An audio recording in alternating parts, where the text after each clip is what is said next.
periphery, peripum, terus ada nanti tractus ascendens dan descendens.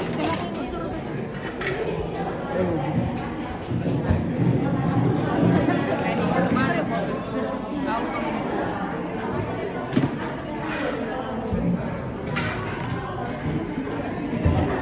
Nah, jadi sistem saraf dari tubuh kita dia kan terbagi jadi dua. Ada sistem saraf tepi sama sistem saraf yang pusat.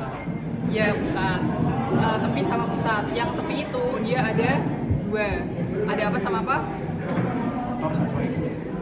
Apa? Enggak, organnya. Ada otak sama medula spinalis. Terus dari otak sama medula spinalis itu kan dia si sistem saraf yang perifer. Dia ini akan membentuk si persyarafan dari di tubuh kita. Dari otak dia bakal ke spinal cord atau ke medula spinalis. Terus dari medula spinalis ini nanti dia yang bakal mengedarkan ke seluruh tubuh kita. Ya walaupun nanti ada yang dia tuh langsung keluar dari sistem saraf pusat kita, yaitu si nervus nervi cranialis. Nah terus di nervus yang perifer ini nanti terbagi jadi dua. Dia ada motorik sama sensorik. Motorik itu yang ke atas atau yang ke bawah? Motorik. Yang tractus descendens apa ascendens? Descendens. Dia itu yang di anterior atau yang di dorsal, ventral atau dorsal horn? Ya apa? Ventral. Terus kalau yang sensori berarti dia yang ascendens apa descendens? Yang ascendens. Berarti dia yang ventral apa dorsal? Dorsal. Nah terus nanti yang motorik ini dia terbagi jadi dua. Ada yang somatik sama yang autonom. Kalau yang somatik atau dia itu bisa kita gerakan secara sadar. Jadi kita bisa mengontrol itu. Oh, kita mau menggerakkan tangan nih, atau kita mau ngomong, kita harus menggerakkan otot-otot wajah dan juga otot-otot lidah. Sedangkan kalau yang autonomikum dia itu tidak bisa kita gerakan secara sadar. Jadi tanpa sadar dia itu pasti akan bergerak dengan sendirinya. Kalau misalkan ada rangsangan, kayak misalkan otot jantung itu kan kita nggak bisa ngaturkan kapan jantung itu akan berdetak atau kita hentikan sesukanya gitu. Ataupun otot-otot pencernaan yang di bagian dalam itu kan kita nggak bisa ngontrol apakah dia akan jalan terus atau kita hentikan. Terus nanti kalau yang autonom ini dia terbagi jadi dua. Dia ada simpatis sama parasimpatis. Simpatis ini dia sifatnya fight or flight, yang parasimpatis dia sifatnya yang rise and digest. Terus untuk tempatnya, kalau yang parasimpatis, nah nanti kita akan belajarnya tuh fokusnya di sini nih, yang sistem yang autonomi. Terus untuk yang parasimpatis nanti, dia tempatnya itu dia ada di kraniosakral. Kan parasimpatis, dia kan di pinggir-pinggir, berarti nanti dia di ujung atas sama ujung bawah, di kranium sama di bagian sakral. Sedangkan kalau yang simpatis kan sentral, dia tuh lebih suka di tengah, makanya di tempatnya yang di sebelah tengah sini. Dia yang di thoracolumbar. Terus ini adalah penampang melintang dari medula spinalis kita. Ini ventral atau dorsal? Ventral. Yang ini yang dorsal. Nah, terus dari yang ventral ini nanti dia bakal keluar nih. Ini adalah si ramus anterior. Terus yang ini adalah yang ramus posterior. Terus di sini nanti ada radix. Dia yang radix posterior, yang ini radix anterior. Terus di sini nanti yang posterior ini dia ada ganglion radix posterior. Oke, ingat-ingat ya, di sini ada ganglion radix posterior karena ini adalah suatu struktur yang cukup penting. Buat apa? Nanti kita bahas di belakang. Nah, ini adalah untuk perjalanan rangsangnya tadi. Tadi kan dia ada sensorik sama motorik. Nah, yang sensorik dia dari stimulus. Dia akan masuk ke reseptor. Dari reseptor nanti dia bakal dibawa menuju si ganglion radix posterior. Dari ganglion radix posterior ini nanti dia akan diteruskan. Nanti ada di sini ada nucleus gracilis dan cuneatus, yang dimana nanti kita bahas di belakang. Terus dari nucleus gracilis dan cuneatus dia bakal dibawa ke si dorsal horn dari medula spinalis. Terus dia bakal naik ke atas ke thalamus. Dari thalamus nantilah yang dia bakal diolah. Kan thalamus adalah berfungsi sebagai apa kemarin? Berfungsi sebagai apa? Thalamus. Ya, dia relay station yang dia akan mengolah rangsangan ini bakal aku terusin ke korteks bagian mana nih. Nah terus nanti kalau misalkan udah sampai di korteks yang sesuai, otak itu kan bakal ngirim sinyal balik. Nah sinyal balik itu bakal dikirim ke yang bagian kornu anterior. Dari kornu anterior ini dia bakal diterusin ke radix anterior dan nanti akan ke nervus dan merangsang untuk tubuh kita bergerak. Gitu. Jadi kayak misalkan kita dicubit sama orang lah, kita dicubit sama teman, itu kan rangsangan sakit ini kan dia bakal diterusin ke otak. Nah otak nanti yang bakal mengolah, oh cubit dia balik, dia yang bakal gerakin tangan kita buat ngecubit si orang yang cubit kita tadi. Nah terus ini sistem saraf otonom dia tuh terbagi jadi dua berdasarkan anatomis sama berdasarkan fisiologis. Kalau berdasarkan anatomis dia tuh tadi ada simpatis, parasimpatis, yang dimana simpatis itu apa tadi sifatnya rest fight or flight. Kalau yang parasimpatis yang rest and digest itu nanti bergantung pada kerjanya. Kalau fight or flight berarti dia bekerja ketika kita dalam keadaan tertekan atau stres. Sedangkan kalau rest and digest itu kan kita beristirahat, itu dalam keadaan kita tenang. Terus secara fisiologis dia tuh ada sistem saraf kolinergik dan juga sistem saraf adrenergik.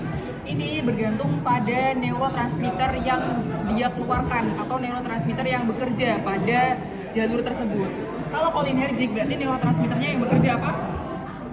Asetilkolin atau ACH. Sedangkan kalau adrenergik berarti epinefrin dan norepinefrin atau katekolamin. Di katekolamin ada dua, epinefrin, norepinefrin. Terus ini ya ini tadi yang dia berdasarkan fisiologisnya, ada yang kolinergik dan juga ada adrenergik. Terus ini perbedaan antara dia somatik dan otonom. Kalau somatik dia itu hanya satu serat saraf aja. Dia nggak kayak kalau yang parasimpatis dia itu dari medula spinalis dia tuh bakal keluar, dia bakal masuk dulu nih kayak dia tuh ada dia berhenti dulu lah, terus baru diterusin lagi gitu rangsangannya. Sedangkan kalau yang somatik dia itu bakal langsung aja, nggak berhenti dulu, nggak diterus-terusin. Tapi kalau yang otonom dia tuh bakal dari sini terus dia tuh bakal berhenti, terus ada sinapsnya. Jadi ini nervus yang pertama, ini nervus yang kedua. Jadi dia berhenti di sini, ada sinapsnya, baru rangsangan kita diterusin ke saraf yang selanjutnya. Gitu. Nah, terus yang otonom itu dia terbagi jadi dua. Tadi ada simpatis sama yang parasimpatis. Bedanya apa? Lihat, kalau yang simpatis dia ada preganglion dan postganglion. Kalau yang simpatis, preganglionnya ini dia pendek, jadi simpatis dia short. Simpatis short, cara ngapalinnya simpatis short. Jadi yang preganglionnya dia pendek, yang postganglionnya dia baru yang panjang. Dan neurotransmitter yang bekerja di sini dia ada dua. Yang postganglion adalah asetilkolin, yang preganglion asetilkolin, yang postganglion itu yang norepinefrin. Sedangkan kalau yang parasimpatis dia kebalikannya. Kalau yang preganglion dia panjang, kalau yang postganglion dia pendek. Dan neurotransmitter yang bekerja dia hanya satu, yaitu si asetilkolin, baik preganglion dan juga postganglion. Nah ini untuk bedanya tadi. Jadi kalau ini dibaca sendiri aja bro. Terus ini otonom, perbedaan simpatis dan parasimpatis. Ini tadi dari tempatnya. Kalau yang dia parasimpatis kan pinggir, dia suka di pinggir-pinggir. Dia ada di atas dan di ujung atas dan juga di ujung bawah. Di ujung atas itu dia dari si nervus cranialis tadi ada 4 apa aja? 3, 7, 9 sampai 10. Terus nanti dia juga ada di bagian sakral. Kayaknya kalau nggak salah dia dari S2 sampai S4. Tapi nanti coba aku cek lagi.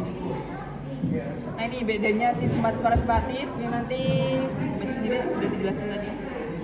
Terus ini simpatis parasimpatis juga. Kan simpatis itu dia fight or flight. Dia analogikan aja seperti dikejar hantu di malam hari. Dikejar hantu berarti kan kita dalam keadaan yang deg-degan kan, pasti orang dikejar hantu. Nanti heart rate-nya meningkat, kekuatan dan kontraksinya meningkat, terus vasokonstriksi, tekanan darah naik. Terus kalau misalkan kita lari, kan napasnya pasti tersengat-sengat, kayak terengah-engah. Makanya kita butuh nafas yang lebih banyak, makanya nanti akan terjadi bronkodilatasi atau pelebaran dari si bronkus. Biar apa? Biar udaranya yang masuk lebih banyak.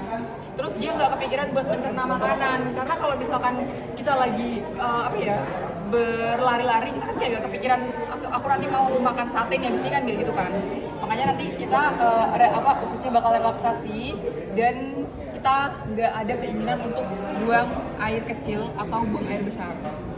Terus kalau kita lari, kita kan juga butuh energi yang banyak nih buat lari, makanya dia butuh energi banyak untuk peningkatan gluconeogenesis dan lipolisis. Karena kalau misalkan kita lari kan kita butuh energi yang banyak biar kita tetap bisa berlari, biar nggak ditangkap sama hantu.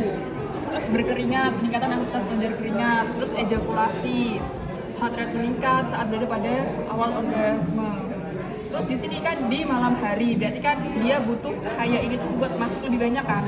Berarti si pupil kita bakal dilatasi atau ya dia bakal dilatasi, dia bakal melebar. Terus ini untuk parasimpatis berarti kebalikannya. Nah terus ini saraf craniosalis dengan komponen persarafan otonom parasimpatis. Tadi ada 4, ada 3, 7, 9, dan 10. 3 fungsinya buat apa? Ya menggerakkan bola mata. Terus 7 untuk wajah. Ya kalau 7 itu dia untuk motorik wajah. Kalau untuk sensorik wajah itu yang nervus 5.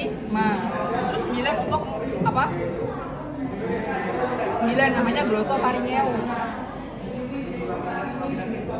Berarti dia untuk dia untuk pergerakan otot-otot lidah. Terus nervus 10 vagus berarti untuk menginervasi dari pencernaan bagian dalam. Nah terus ini yang bagian bawah sakral ya bener, dia dari S2 sampai S4. Dia untuk menginervasi apa aja nih di sini? Ada di bagian rektum, terus ada di jaringan penis, sama ada di vesika urinaria.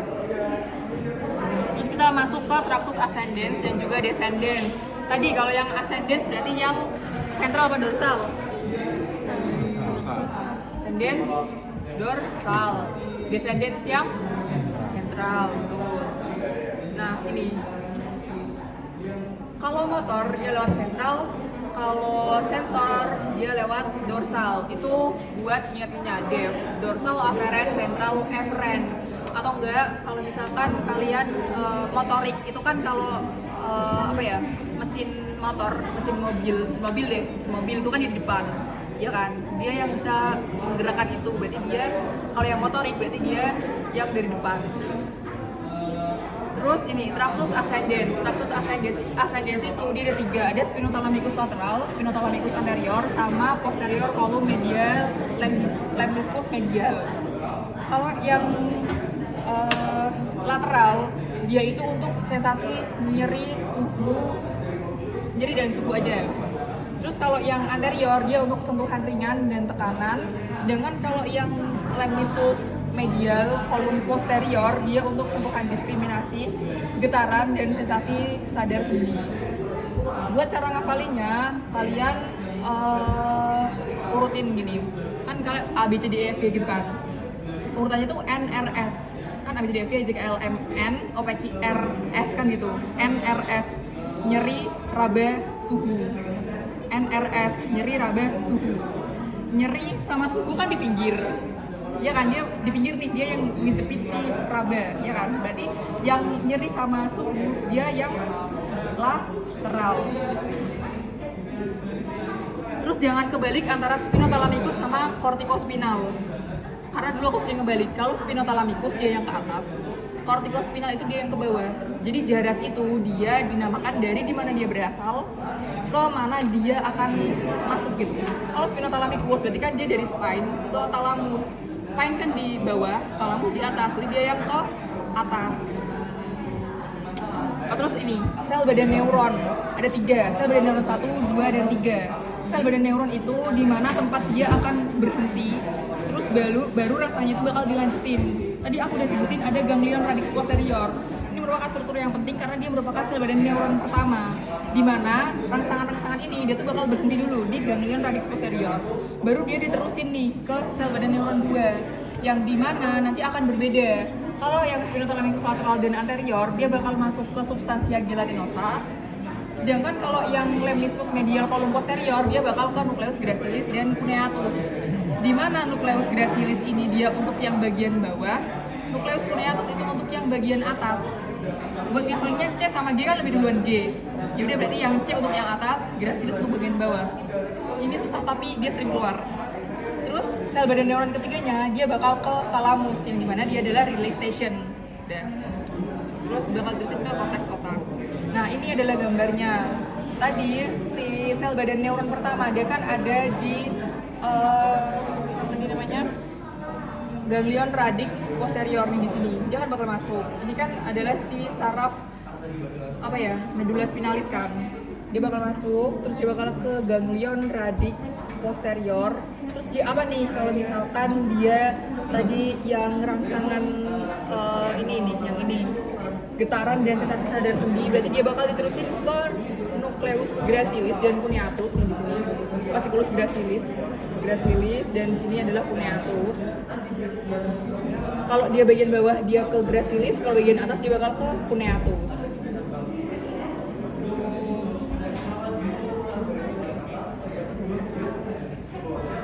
Ini buat organ spinal. Jadi pokoknya ini yang biru-biru ini yang ascendens, yang merah-merah ini yang descendens. Jadi kalau yang lateral dia di sini, terus kalau yang anterior dia bakal ke sini. Terus kita yang ke tractus descendens. Tractus descendens berarti yang dari mana ke mana? Atas ke bawah, motorik apa sensorik? Motorik. Nah, jadi dia ada namanya tractus piramidalis, ada UMN sama LMN. UMN yang atas, LMN yang bawah, udah aku jelasin kemarin kan? Masih ingat kan? Oke. Terus ini juga nanti ada, nah penyilangannya, dia akan menyilang di desosasio piramidalis, kecuali yang anterior. Anterior itu dia akan menyilang di mana? Dia akan menyilang tepat di segmen sebelum dia keluar. Misalkan dia menginnervasi bagian T4, jadi dia akan menyilang di bagian T4. Sedangkan kalau yang lateral dia akan menyilang di desosasio piramidalis. Terus